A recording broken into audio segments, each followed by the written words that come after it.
Let's be honest. So all those things in a tumbler, and that's the kind of season we're having. But it's special. Like, this is really special.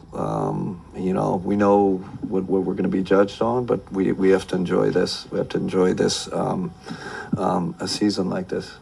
Welcome back to the channel. Thanks for joining me. The Cleveland Cavaliers is back at it again. They beat the Miami Heat 112-107. Second team in NBA history to have 3 streaks of at least 12 games. The Cavs are the first team to clinch the playoff spot this year. Don't have to play in the play-in game. The top team tied for 8th best start in NBA history.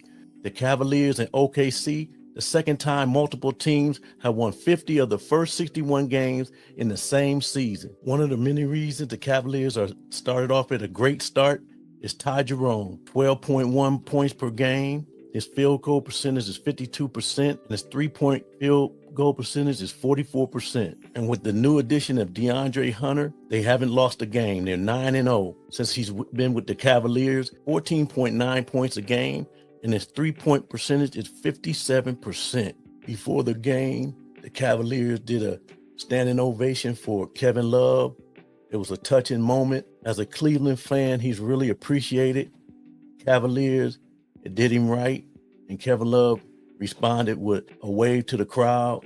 He'll always be appreciated here in Cleveland. It was a first-class thing that the Cavaliers did. Cavaliers is a first-class organization. The Miami Heat injuries was Tyler Hero. He was out, plus 5 other players. Miami's always tough. Spoelstra, the head coach, he always had them guys ready. They gritty. They're always the underdog. It seems like it. They're overachievers, but they play hard, and they're always in the game no matter who's on the court. And this game was no different. What specifically stood out to you on what he adjusted with? Their zone, obviously. It's my coach in college used to say, zone is a talent equalizer. So zone can makes you hesitate a little, makes you, if you're not, and then you start missing shots. Probably knew we're in three games and 4 nights, and it's brilliant tactical move. The Cavaliers seem to be just going through the motions. This was the 3rd game in 4 nights, and that's the sign of a good team. When you're tired, when you don't exactly play as good as you want to, and you still win, that's definitely a sign of a good team. And I've said it over and over again in a lot of my videos that the Cavs kind of just turn it on when they want to turn it on. Against Miami Heat is another opportunity. They was up 17 points. And the next thing you know, the Cavaliers gave up the lead. The Miami Heat was short players, and they wanted to slow the Cavaliers down. So they started to run a zone to slow the Cavs down, and that helped out a lot because the Cavs were a little mixed up trying to attack the zone. Eventually, they figured out that they could probably run DeAndre Hunter, run him across the middle. DeAndre Hunter hit some clutch shots to give the Cavaliers another player that can just go get it whenever he want to get it. He can shake and bake. He can hit the mid-range. He can pass. He can throw that lob to Jared when he's in that middle.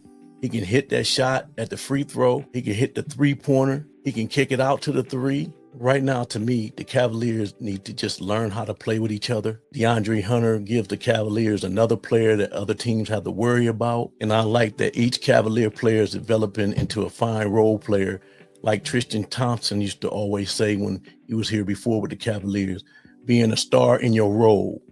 Roles are clearly being developed right now and being defined in real time while we're watching, like Donovan's role. He's a leader. He's a scorer. Donovan has the confidence. He's clutch to go to. His confidence is overwhelming. Team looks at him. Darius is a leader. His role is being a leader also. He's a scorer, ball handler. He's clutch to shoot the free throws at the end of the game. That's his job. He's a 90% free throw shooter, at least. Max Strus, his role, wild thing. I call him Mad Max. He's a hustler. He's streaky. He's gritty. He's tough. He's confident. Evan Mobley's young, confident.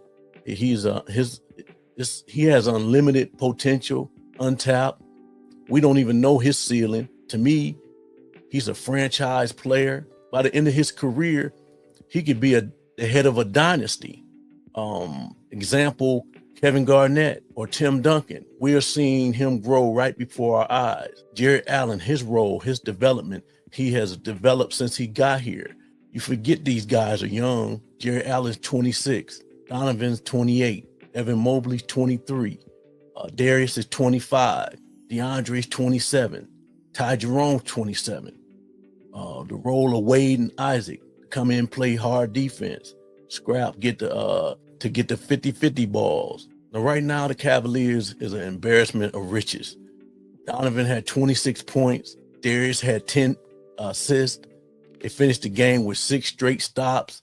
They dug deep when it was time to dig deep. They do this every game, and they realize when it's winning time, there's no panic.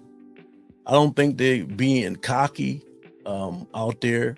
Let's think this quiet confidence. They know each other real well.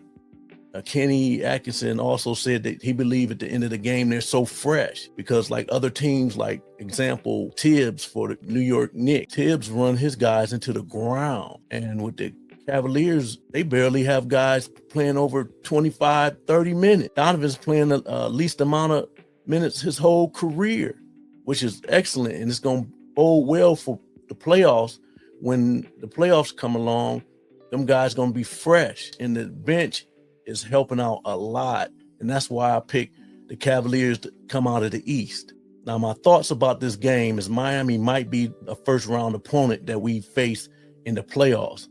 Getting a good look at them, to get a chance to look at the zone and look at the tape and evaluate everything and see how they can attack the zone if Miami decides to use that in the playoffs, if they play them.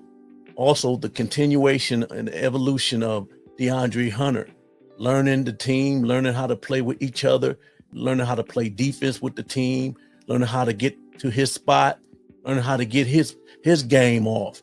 And he's continually evolving in that. You can tell every game is getting better and better. It's another game that the Cavs defense stepped up when they needed it. Cavs always rely on their defense to step up. And so far this year, it's been stepping up pretty much every game. Also, my thoughts of Kevin Love coming back to Cleveland, where he's helped us win a championship ring. Let me know in the comments what you think was a turning point of the game. And how do you feel about Kevin Love's standing ovation? And also, what would you like to see the Cavs work on these last 20 games or so going into the playoffs? Remember, the Cavs got the Hornets tomorrow night, 7 p.m. at the Spectrum. And then also they got the Milwaukee Bucks Sunday, 8 p.m. Like always, I appreciate y'all.